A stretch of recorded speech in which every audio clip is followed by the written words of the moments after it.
Welcome to Cities on the Move. I'm your host, Stephanie Passingham. This week, we'll meet James Pichner. He is a model railroad collector who enjoys sharing his hobby with his grandchildren. Later in the program, Colleen Young from the Mason City Area Chamber of Commerce shares her enthusiasm for the North Iowa Band Festival, which is coming up on May 21st through the 25th. And finally, we'll visit the world's largest wood carving museum located in Harmony, Minnesota. Stay tuned for Cities on the Move.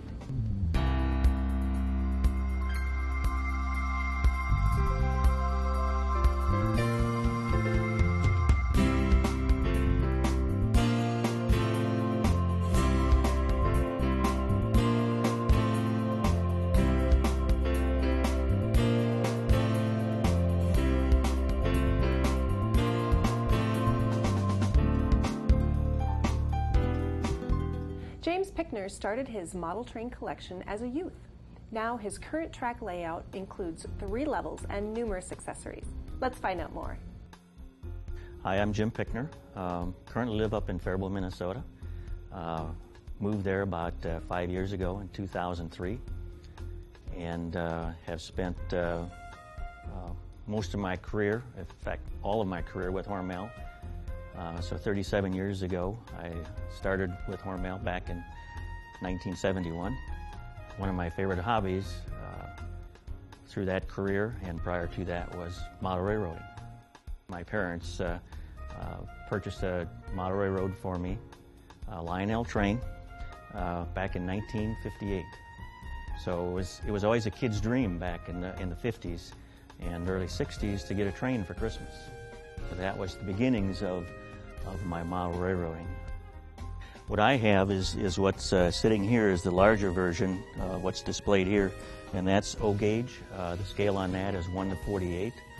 But you can also get an HO size, which is what a lot of people start out with because it is a little more economical, a little bit easier to build a fairly sizable layout.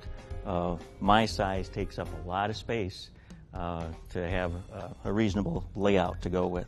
You can also get as small as N scale. N scale does operate. It looks a little small compared to what I'm running, but it is just as real if you look at the scale as what you can get with an HO, O gauge, or even a G scale layout. So it's obviously not too interesting to just watch trains go around in a circle. So you try to create a layout to, have some type of a theme. Mine is more around the Department 56 style homes. They happen to have about the same size or scale, and so they work well within my layout. It also has a Spam museum, appropriate for my number of years with Hormel. It's got a little outdoor, like A&W type restaurant, but since my name is Jim, it happens to be named Jimmy's. Some of the added features, again, I said you don't just want to watch the train go around in a circle, so there's a lot of things that you can buy to add to your layout, to make other motion. When my grandchildren come down, they like me to do some of the other things too, have some of the cold dispensers and the milk dispensers, milk can dispensers, and things like that make motion other than the trains just going around and making noise. So I enjoy being a model railroad collector because I love the motion. I love the power that comes out of these real life steam locomotives and diesel locomotives, and the action that you see as you watch a locomotive in the real world or on your model railroad. It's a very interesting hobby to be able to be a part of. There are a lot of interesting people out there. They go through all walks of life. What brought the Mayo brothers to Rochester, Minnesota? Find the answer on our website, ksmq.org. Well, today we're going to talk a little bit about the North Iowa Band Festival, which is coming up here soon. And today our special guest is Colleen Young. She's with the Mason City Area Chamber of Commerce. Welcome to the program, Colleen. Thank you. Thanks for being here. Well, give us just a brief history of where did this festival come from? Whose idea was it? How long has the Chamber been doing it? It actually started in 1936, believe it or not, when the Iowa State Bandmasters Association held their convention in Mason City. And it drew in 30 bands from the state of Iowa. And it was so wonderful for the city at that time, and everyone enjoyed it so much that they decided to do it again the next year.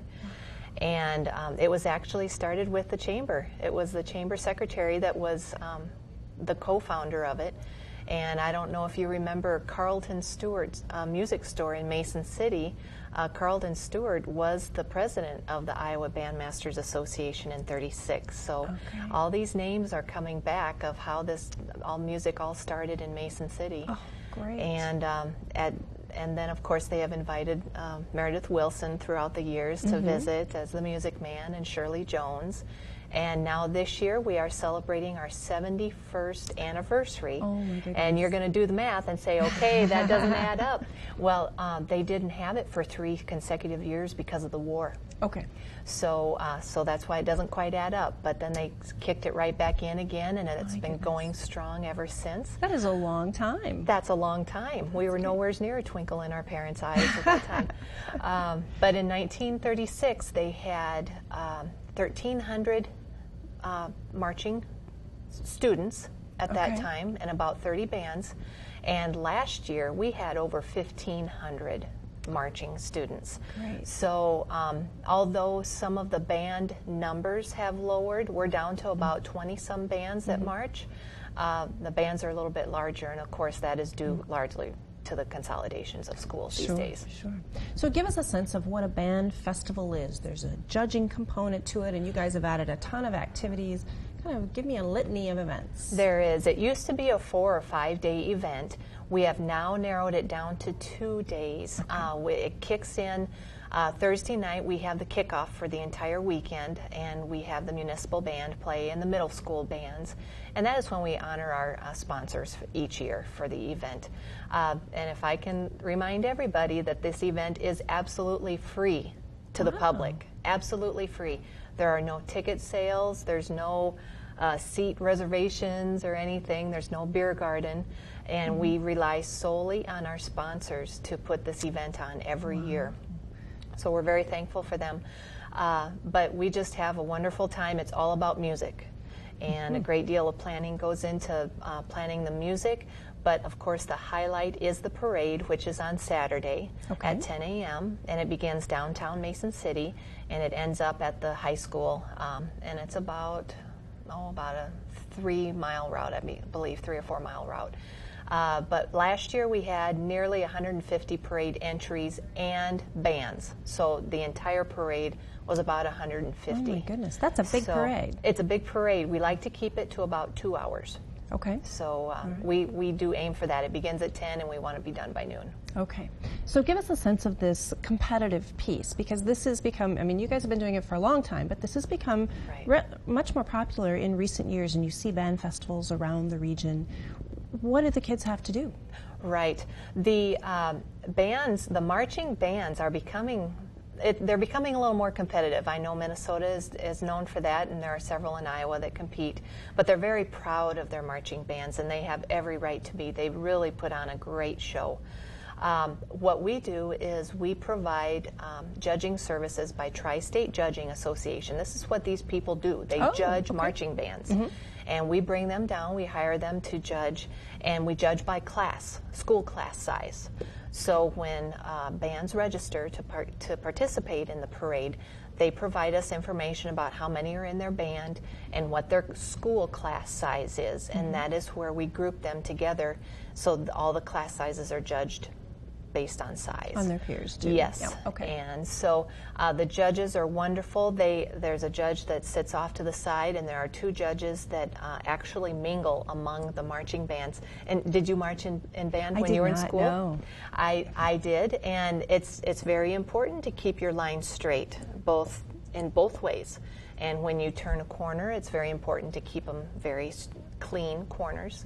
And so although the judges do not judge on the corners, they do judge about a block in length, and we indicate where the judging begins for the band directors, because they want to know that, because that's when they need to start playing or be playing, because when they hit that line, the judges are judging and they are talking into their microphones. They're giving constant comments to the bands on what they can do to improve or what they are doing very right. So they're getting that instant feedback? Instant feedback at the same time. Oh, yes. interesting. So it's very exciting to hear afterwards as well. It's fun to hear what the judges have to say. Now, I've been to one of these, not the Mason City one, but I've been to one, and they actually have kind of an extra performance in the judging area. What kind of things have you seen some of the bands do? Oh my! Of course, we have Park Center comes down, of course, and they are actually the only Minnesota band we have participating. And any high school band is welcome to participate, and it's also open to middle school. I'm not sure if people know that as well, but we have a middle school category as well. And those are the largest marching bands, are the middle schools, of course, and they're so fun to see. But yes, Park Center comes down and they put on a wonderful show. It's what we call as a standstill performance, and they can do what they like in front of the judges. Some of them just continue marching, and some of them actually stop their marching while other students will march around, and they do different formations. It's very fascinating for them to play their music that is memorized and march and know where to go without stepping on other people's toes is awesome. They have to do that all at once. Do it all at once and know exactly where they're going. So it's a lot of fun. They draw a great crowd, and of course their families and friends come down to watch them also, and we sure welcome them into Mason City. So give us a sense of the route. You said they start downtown, but if someone is interested in coming to watch this, where should they put their lawn chair or their blanket, and how soon do they need to stake out their territory? Oh, Gads, I've got people emailing me saying, in fact, just this morning I had an email, we're coming to see a band perform, and we live over 500 miles away. Where would you suggest we sit? And just like you said, how soon? Number one, I would refer everyone to our website for the parade route map, okay? And that will kind of give you an idea. The judging area is the most intense, the most busy area of the whole parade route. So I would refer you to our website, which is NI Band Fest, N as in Nancy, I Band Fest, and check out the maps there. As far as setting up for the parade, you'll want to bring a lawn chair, and when I arrive about 7:30 or 8, there are already people sitting on the parade route.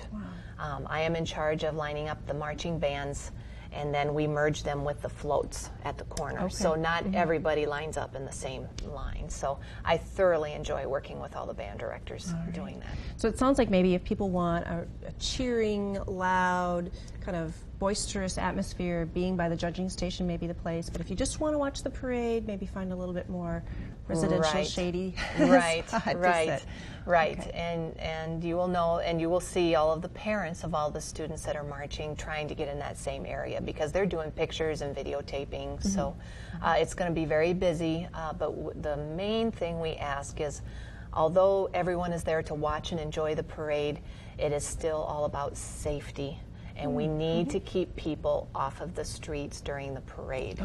We need to allow these marching bands to show their stuff. And they do take up the entire width of the street. With some unique maneuvers. Unique maneuvers, yes, yes. So we don't want anyone to get hurt. We don't want a band student to twist their ankle stepping on a little child's foot that may be sticking out too far. So that is something very important to remember if you're going to be at the beginning of the parade, is please help us keep us safe. Okay. And again, give us a sense. The parade starts at 10 and ends at noon. Are there things bookending that in terms of other activities that families can enjoy besides the parade? Yes, actually, and it begins Friday night, beginning at 5 o'clock at East Park. That's where all of the entertainment takes place. 5 o'clock Friday night until about 10 o'clock Friday night is free musical entertainment. We have 2 stages set up, and there is constant music. When one band ends, the next one begins. Boom. And this is all free. And we have a carnival down there at East Park. We have food concessions, so everything you could possibly need is going to be down there for a free evening. And then, of course, Saturday, after the parade, everyone congregates to East Park, and beginning at 1 o'clock is when the entertainment begins there. And again, I would refer you to our website for a detailed description. We have great, exciting things, and anyone who's an American Idol junkie. We're going to have John Peter Lewis, who is an American Idol top 10 finalist from season 3. He is performing Saturday night, wrapping up the entire weekend. And he is also going to judge our first ever River City Superstar vocal contest. Oh, fun. That is something new we're starting this year, and we're going to do it every year. All the marching bands showcase their musical talents in the parade.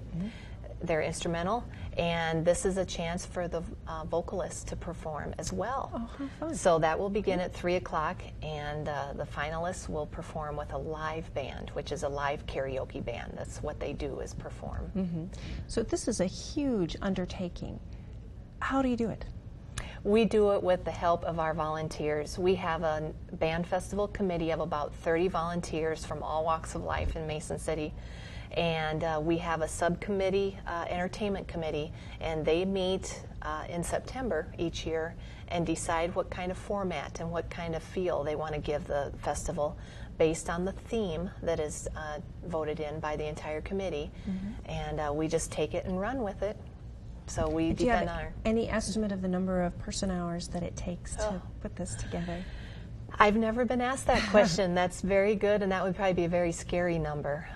Once Band Festival kicks into gear these last 2 months, I spend a lot, that's a majority of my time, but actually our entire chamber staff work on it together. We each have our own duties that we're in charge of, and we all work together as a team with the help of the 30 volunteers that are on the committee. Quite a bit of work. Quite a bit of work. It's a lot of work. Tell me again, too, the bands that are performing, they start at middle school, but what's the top range for the performers? Does it stop at high school? Do college bands participate? College bands do not participate, but they can participate. They just won't be judged. Okay. Right. The judging is just done for middle school through high school.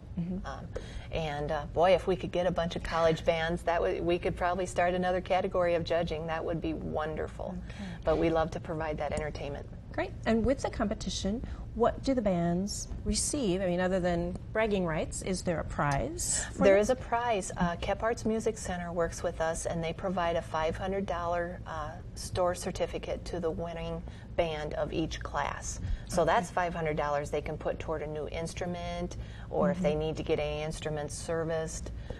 It's very valuable to the band directors, or to even purchase music. That is not cheap.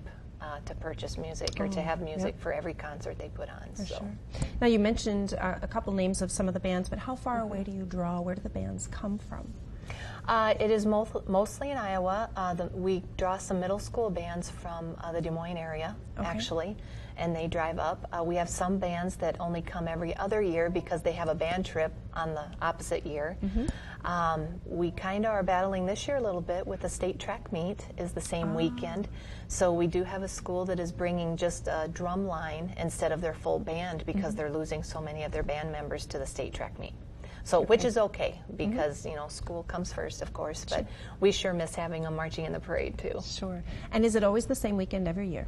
It is always the same weekend. It is always Memorial Day weekend, and people are going to wonder, why do we do that? And I get phone calls from parents, do you realize state track is the same weekend? Yes, I do. Do you realize graduation is the same weekend? Yes, we do. I'm sorry.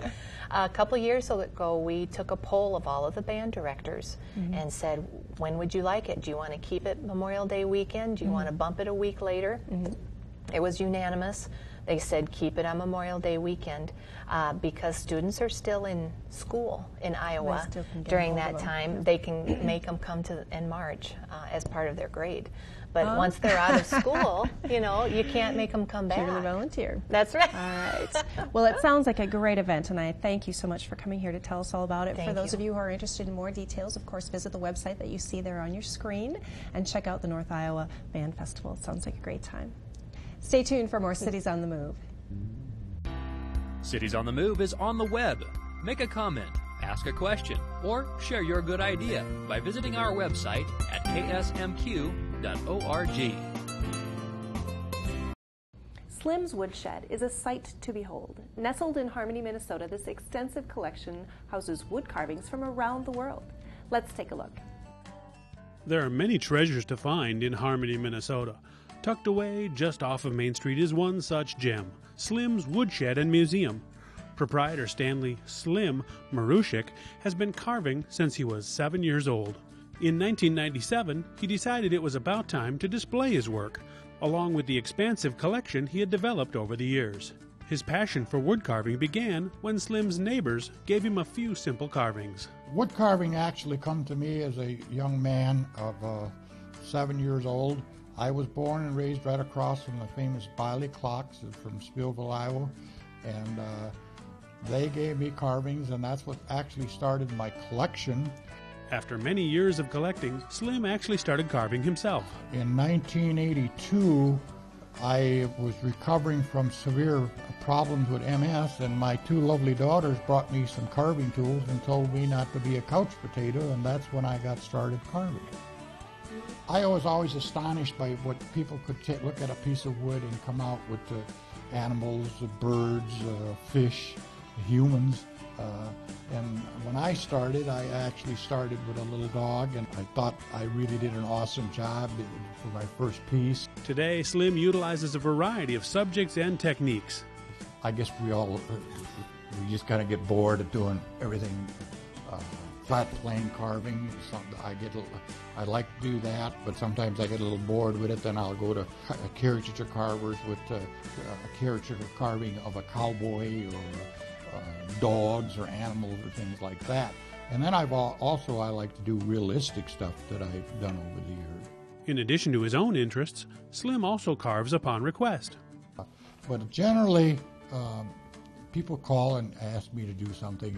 This summer we'll be doing Native American in Chatfield and Spring Valley. I'll be doing Three Stooges. West of town here, I'll be doing a cardinal and a blue jay and a tree. Slim also provides a wide selection of woods for other carvers. The woods that wood carvers love to use, primarily here in Minnesota, is basswood, because it is very plentiful here in Minnesota, and it is of the northern species, and it's highly desirable. And we also use butternut and catalpa and tupelo. Wood carvers will use any wood, but they always prefer those first. Even as Slim honed his own skills as a carver, he continued to expand his collection. Today, he has the largest wood carving museum in the country. At the time, I didn't really think it was ever going to grow this big. I used to travel around the world. That was my weakness. I'd go 2 weeks out of the year, and I'd go to some foreign country. And at that time, I'd be picking carvings up and be bringing them back. The collection was actually in the boxes for 35 years. I'd take some out, put them out, and nobody was actually seeing them, and I just said to myself, we've got to do something with this. There's too many of them. They'll end up getting sold at a garage sale or something, and I just didn't want that. So Slim opened his museum in Harmony. The display includes carvings from Europe, Africa, and around the world, in all shapes, sizes, and colors. Special displays include an entire big-top circus that took 1 year to carve, along with a farm site set that had been apart for 46 years. Slim's favorite is one he gathered on his travels to the Czech Republic. My favorite is the Czech Republic. My grandfather came from there, so I went back there, and there was a call throughout the world. I was there when the communists were in control, and then after the communists left, there was a call throughout the world to show the children some type of art. So I applied as a wood carver, and I got a grant. I was there for 6 weeks showing the Czech kids at different art schools how the Americans carved. I brought back several of them. I've got a nativity scene that was given to me from one of the little boy's father, and he said, "Boy, I want you to have this to put in your museum," and I really cherish it simply because of the fact, he said, I did this in my wine cellar, and if the communists caught me doing this nativity scene, they would have put me in jail because it was a religious theme, and they didn't really push that. So if you're in the neighborhood, drop by to check out the world's largest wood carving collection in Harmony, Minnesota, a city on the move.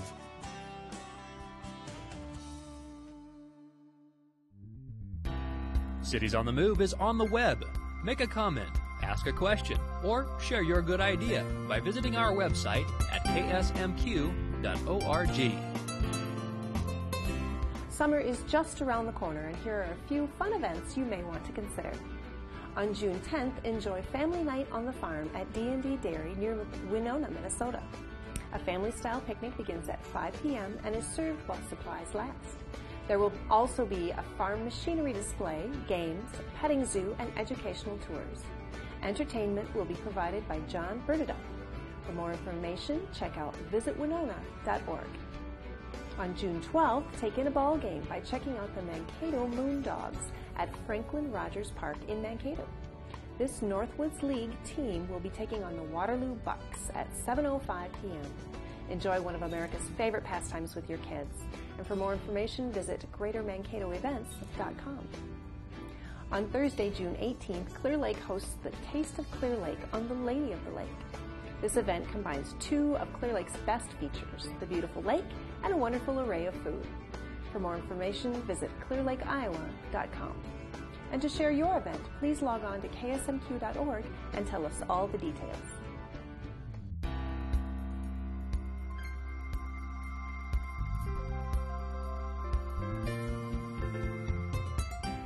Next week on Cities on the Move, we will visit Niagara Cave near Harmony, Minnesota.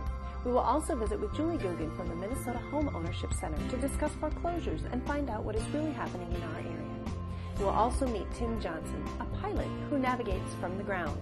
Please join us Tuesday, May 26th at 6:30 p.m. on KSMQ for another edition of Cities on the Move. I'm your host, Stephanie Passingham. Good night.